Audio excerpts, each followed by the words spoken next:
Karyn Bryant for MMA H.E.A.T. I'm joined by my friend Steven Marrocco from MMA Junkie, and it's time now for a little post-fight analysis. This time we were talking about the UFC on Fox 2 card. And Steven, let's get right to it. What did you make of Demian Maia versus Chris Weidman? It was another one of these things. It was kind of it started the theme for the night for me, which was expectations versus reality. In this, I expected a lot of these fights to go a little bit differently, in the sense that people's strengths were going to cancel out. I thought people would be stronger in what they did best than what actually happened. I thought that Demian Maia was going to be a superior grappler, and I thought he was going to use his superior grappling to overpower Chris. That didn't end up happening at all. They canceled each other out. It kind of set a tone for the night of guys who I thought were going to be a little bit better in their strong point than what ended up actually happening. And so it was a fight where they just kind of canceled each other out for the most part, and Weidman actually, had a more takedown, more control. And I think that's what ended up winning him the fight. He was also just a little bit more persistent, a little bit more forward motion, more aggressive, and I think that's what won him the fight. But it wasn't the most entertaining thing in the world. No, and what's tricky about that fight as well, I've heard from Damian's camp that he didn't do what he trained to do and didn't do what his corner was suggesting he did in the fight. And so they're kind of in, a little flummoxed as to why he persisted on the feet instead of trying to take him down and work the jiu-jitsu, or at least somehow jump guard something to get to where he could do what he's great at, which is jiu-jitsu. And I know this was an important fight. We spoke to him earlier in the week, and there's a couple of things. I'll take a side note here. He sneezed a couple times during our interview, sniffled a little bit. Everybody started talking, oh my God, Damian's sick, Damian's sick, Damian's sick. And whether or not that's true, I'm not sure. I can say I did think at the beginning of the fight he looked a little bit green in the octagon, maybe not 100% healthy, but I don't know. This is just complete speculation. But I did also know that this was a very important fight for him. He really wanted to stay on the Fox card for the additional eyeballs it could offer him and for the introduction to maybe new fans. So I just kind of feel like that was not the performance he should have given, and that there's going to be a bit of regret in that performance because he doubtful did win new fans. Yeah, it's helpful that either of them won, a lot of new fans in that performance. They really just seem to cancel each other out, and I think that we talked about that before, the sniffling before, and then he might be sick going into it. But I just kept thinking that Demian has been so insistent on becoming a better striker that it's actually permeated his game, where it might be more helpful to him to stick with what he knows and stick with what he's best at. He's a world-class, jiu-jitsu player, and do what you did best. Do what got you the five straight wins when you first got into the UFC. I thought that was it. It was something more like an ego thing, where he wanted to stay and he wanted to be a great striker, known as a striker, an exciting fighter. And that kept him standing longer than perhaps was prudent. Right. And I did get a lot of tweets as, this is worse than Rothwell and Hunt round 3, whatever, Yeah, it wasn't great. I mean, it was 11 days notice for Weidman. Yeah. Yeah.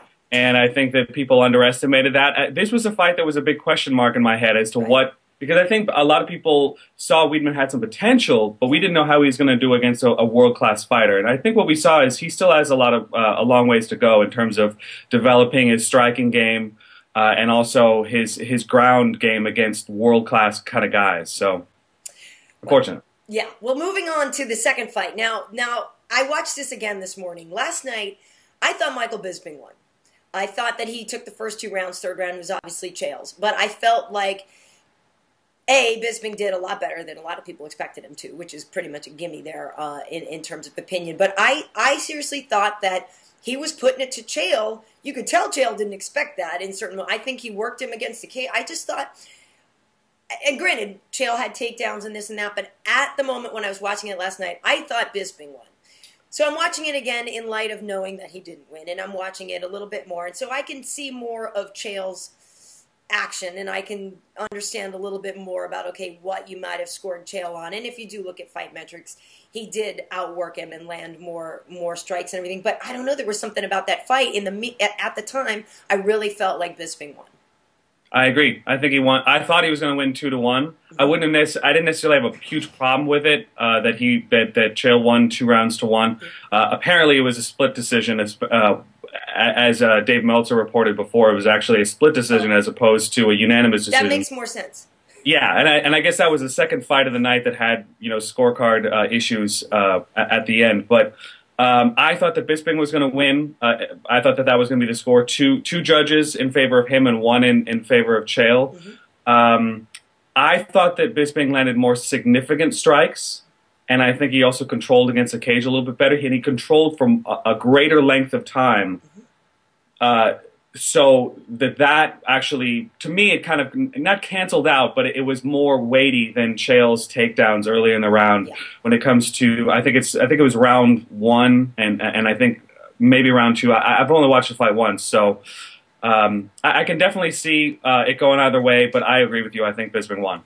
Yeah, and it's interesting. I mean, now I guess we could have a pretty great fight between Bisping and Mark Munoz when Mark is healthy. I mean, I think that maybe now will be a fun fight. But just watching it, I'm looking at Chael, almost dropping my water here, looking at Chael going, I know people are going to just brag on me. I still think Anderson wins. I think Anderson wins when he's healthy. And I think if the rib injury was as serious as it was reported, I think a healthy and focused Anderson Silva is probably going to take that fight from what we saw on Saturday night. Chael was getting tagged by that straight right. Right. And think about this. Anderson's arms and legs are longer than Bisping, so he's going to be able to do that from even more distance and keep Chael from coming in. And that fight is going to be in Brazil. And Anderson's going to be mad. I mean, I don't know. I just think that the Chael that we saw last night is not going to be able to beat Anderson Silva. I mean, it could very well be the case where, Chael makes him so mad that he gets suckered into making a stupid mistake. But you think that Anderson Silva has his stuff together better than that he's going to, be able to focus and tune out Chael. If the fight ends up happening in June, I don't know what Anderson's timeline is for recovery. He's still got the shoulder thing and the back thing, and I don't know if that's actually going to be a factor in making this fight for June, but they seem to be pretty confident that's going to happen in a soccer stadium, which is great. It'll be a great fight. Oh, it will be. And what do you think for Bisping? I mean, I think in terms of what we were talking about with Demian, in terms of winning new fans, I think that even if you really just didn't like Michael, I think that you had to at least give him up and go, you know what, he put on a heck of a fight last night. Yeah, again, I completely underestimated his takedown of defense, and I think a lot of people did. He consistently gets underestimated as a guy who can stop wrestlers and takedown artists. The guy is very talented in putting together. He's really good at catching you with that straight right, moving out, catching you with straight right, moving out, and then taking defending takedowns. It's he's a lot better than we give him credit for. And I thought that Chael would power double him to the ground and just pound on him. Every time he did that, he got right up. Right. And that cage helped him every time. So. Right. Well, good for both of them actually. Good for them. But moving on to the main event now. Rashad Evans was able to defeat Phil Davis. It took 5 rounds, and Rashad was pretty frustrated at the end that he didn't finish him. I thought Rashad's boxing didn't look as good as it has in the last couple of fights. Against Tito, I thought he boxed a lot better. So I don't know if there was something going on with that, or if it was just a difference in Phil's abilities to keep him from doing that. But I thought it was, it was a pretty good fight. It was somewhat repetitive, I guess. I forgot it was 5 rounds at the end of the third. I was like, all right, props to Rashad. And then I was like, oh wait, there's more. Yeah, exactly. But I thought that Phil did okay. But it's a greater skill set on Rashad's part, and I think it's just that's why. He has what? 9-10 more fights than Phil. I mean, it's just an experience thing. Phil is going to be a great fighter, but I think he got rushed a little bit. He got rushed to the top, and I think that the skills that he has are good, but they're raw, and they need to be refined a lot more. He was good enough to not get finished. That's what we found out. He's an incredible athlete. Everybody that I talked to that trains with him says he's amazing, and he's going to be a champ later on. But all those areas that were critical points of the fight. Being in the pocket with Rashad, being on the ground in those transitions and those scrambles. Right. Those just need a little bit more refinement, because this isn't just a wrestling match. This is MMA wrestling. It's a completely different animal. Sure. So when he gets everything together, he's going to be great. But I think he just got rushed. Right. And there were a couple times though, like you said, he was good enough to not get finished. Ended up in a crucifix position, which we know is deadly, and was able to evade it. And for you, I'm sure, as for many men, it was kind of like looking in a mirror with those two physiques, right? I mean, I know that. What do you mean, Karyn? I'm just saying those guys came in shape, which is which is fantastic. But I'm just goofing around. I'm just goofing around. So actually, though, Steven, the question really now is: can Rashad beat Jon Jones? No. Can't. No. Anything's possible. I think there's a lot of question marks about. How Rashad is going to get inside that reach. If he's better when the two hit the cage and inevitably tumble to the mat, can he put Jon on his back? It's certainly possible that he can do so. But with Jon's reach, with his kicks, with his explosiveness and the clinch and ability to use those Greco-Roman throws and trips, I just don't see it. I think that Rashad is a great, great fighter, but I think Jon has his number. Well, we'll see. The thing about it is it's going to take place at UFC 145 down in Atlanta. You think about it, Rashad has time. It's not like the fight is tomorrow. But I don't know. We'll see. He's so focused on that. He's so committed to beating Jon. I don't know. But I agree with your points. I mean, the reach thing. I hate when people say that's the only reason Jon wins fights, because of his reach. But it's a significant contributor to him being able to impose his will. It's because of that reach. It's definitely a factor. It certainly is. And you brought up a great point, because I think that one of the main reasons Jon, after the fight, he was like, he looked very excited, this thing was going to be happening. And to me, one of the reasons he could be so excited is because Rashad has basically just been through a 5-round war. I mean, it takes a lot of energy. It was a grueling fight. It went 5 rounds, and there was a lot of groundwork. There was a lot of stand-up work, and whatever he was bringing into the training camp in terms of those bumps and bruises that you inevitably get from, a fight camp, he doesn't get a whole lot of time to rest before he turns around and starts camp for another 5-round fight. And he's going to be training pretty hard, obviously, for a title fight. So I think there's a reason why Jon wanted to fight in April. There really is. Because he knew he could kind of force the issue. And he knew if Rashad had a tough fight and won, it would stack the deck in his favor a little bit. I mean, that's not to say that Rashad isn't, he's still in his athletic prime, and he can turn these things around. But just with the way the fight camps go and with the turnaround, it's likely that he's going to be, putting a lot of strain on his body, and that only helps Jon. Right. Well, that is a good point. And I should say, I should back up a little. I made the comment about how in shape he and Phil were. And, last night I got a lot of heat about my tweet saying that I thought that Bisping won the fight, and people think that I don't like Chael, which is not the case at all. I do. I just think every now and then, like some of the canned lines, he needs to be freshened up. And for actual fact, my husband looks a lot like Chael, so much so that whenever we see Lyoto and his whole camp, they all look at Wade and there's Chael. And so nice. It's actually very funny. And we have do they throw something like reflexively, like a Brazilian flag or a bowling ball or something? Exactly. But looking forward, I'm going out to UFC 143 next week. What do you make of Diaz and Condit?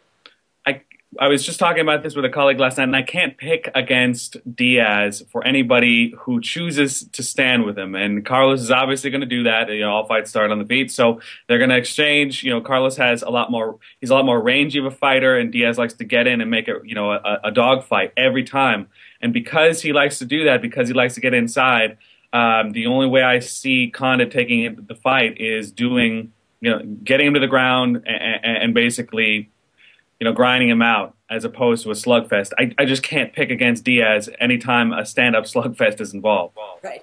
Well, and the interesting question, too, on that is that I actually had a conversation with somebody about this, and we were saying, and this is no disrespect to Greg Jackson, but you know how his camp is sometimes known for fighting to win and not fighting to finish, whereas Nick Diaz is all about fighting to finish, and whether or not that will come into play. But then somebody said, well, but Carlos is like the X factor, you know, person at Jackson's, that he's not that style of fighter. You've seen him win with flying knees and things to that effect. But I don't know. I think it's hard to not root against, but like you said, bet against Nick Diaz in that situation. And incidentally, we put out a video just the other day of him rolling with Ronda Rousey, and I have a nice interview with Nick, and he talks about fighting Carlos and how he's not mad at GSP. People love to say that he's, you know, angry at GSP, and GSP's ducking him, and he's faking an injury. And, you know, when you see this interview with Nick, he said, no, man, I know that's not the case, and we all fight hurt. We've all done it. It happens. I'm not mad at the guy.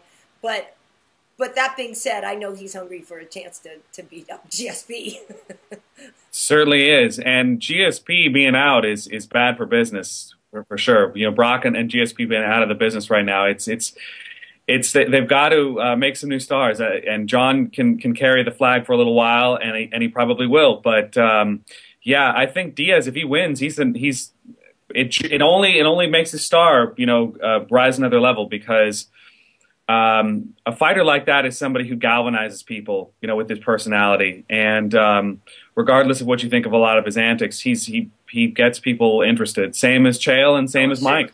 So, you know, it's good. And same as you, Steven Marrocco. And I thank you for talking with me. You know, doing a fight talk with you is always fun. And I don't know if your skin is getting a little thicker, because it can't get any thinner. I don't know. It can't get any whiter either. Just as a side note. Hey, aren't we boyfriend and girlfriend? We are. Already? We are. Well, that's the thing. Apparently, according to our last video, yes, you and I are dating. I'm dating Data from Star Trek, which is actually okay because I love Star Trek. I have all the information, and I know where to plot the course. Nice. Don't be surprised if next time we Karyn you, we're just going to call you Data. I'll just wear my glasses from now on and a green shirt. You know, Data didn't wear glasses. Jordy wore the glasses. Oh, that's right. Star Trek police. I just got served right there. I got served. Boom. Hey, well, listen, thanks for taking the time. I always have a great time with you, and I'll try to see if we can work something out. You know, I'm going to be a little jammed up next Sunday. I'm not going to lie. I'll be driving back because the Patriots in the Super Bowl, and so I'll be hauling butt back from Vegas. But I think we should try to find some time to make one happen. Awesome. Always great. All right. Thanks a lot. I'll see you next time.